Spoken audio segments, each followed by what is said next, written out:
Hello everybody. Another week has passed and once again a lot to talk about.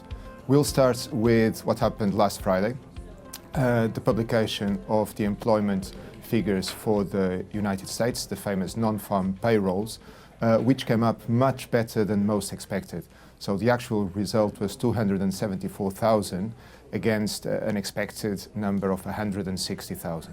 So 234,000 new jobs were created in the US during the month of June. This is good news for the economy. It's not so good news for the ones that were expecting a rate cut in July. Many expected that with the economy showing signs of strength and employment numbers being so good, it would make it less likely for the FOMC to announce a cut in the American interest rates at their July meeting. However, that all changed yesterday when Jerome Powell, the chairman of the Fed, went for his usual testimony in front of Congress. It started with a pre-written statement that he delivered in the House, and during that statement he was actually very, very dovish. So he mentioned a number of risks for the American economy. He talked specifically about the growth in trade tensions between the US and China and the threat they represent for the growth of the economy. He also mentioned inflation, which remains stubbornly below the symmetric target of 2%, and therefore he laid the ground unequivocally for a rate cut to be announced at the end of this month of July. So that was pretty much it. It's interesting that Jerome Powell managed to out-dovish the FOMC. So yesterday, following his initial statements at the House of Congress in the US, we've also had the publication of the last FOMC minutes. And even the more dovish members of that committee were out-dovished by Jerome Powell. So very interesting, for sure, rate cut in July.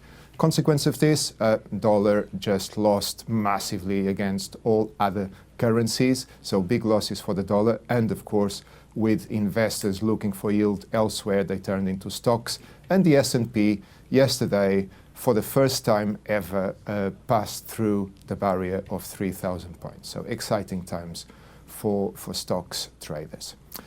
Elsewhere, we have in Europe a lot of talk about the next head of the ECB. As we all know, Mario Draghi is on his way out after 8 years, a mandate during which he didn't cut interest rates a single time.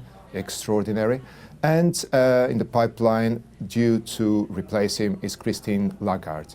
Of course, Lagarde is not an economist, she's a politician, and perhaps that's exactly what we need, because many say that the euro will only survive with greater fiscal solidarity and a number of other measures that require the agreement of all states. And who else can do that? A politician, of course, someone who can influence and persuade other politicians. Elsewhere, we've had an interesting situation in Turkey with President Erdogan firing the head of the central bank because he wanted to do something against the will of President Erdogan, which is not very good, and the result is that the Turkish lira, the roller coaster Turkish lira, once again came crashing down. Result of all this, well, a lot of tension, some uncertainty. So what's going on? Oil is going up because of tension in Iran, of course, and a storm that is brewing in the Gulf of Mexico. This is a real storm, not a metaphorical one, and therefore crude above $59. Finally, hardly surprising that with all this uncertainty, gold has once again broken the $1,400 barrier as people seek refuge in assets that are perceived as secure. So this is all for this week, and I will see you again soon.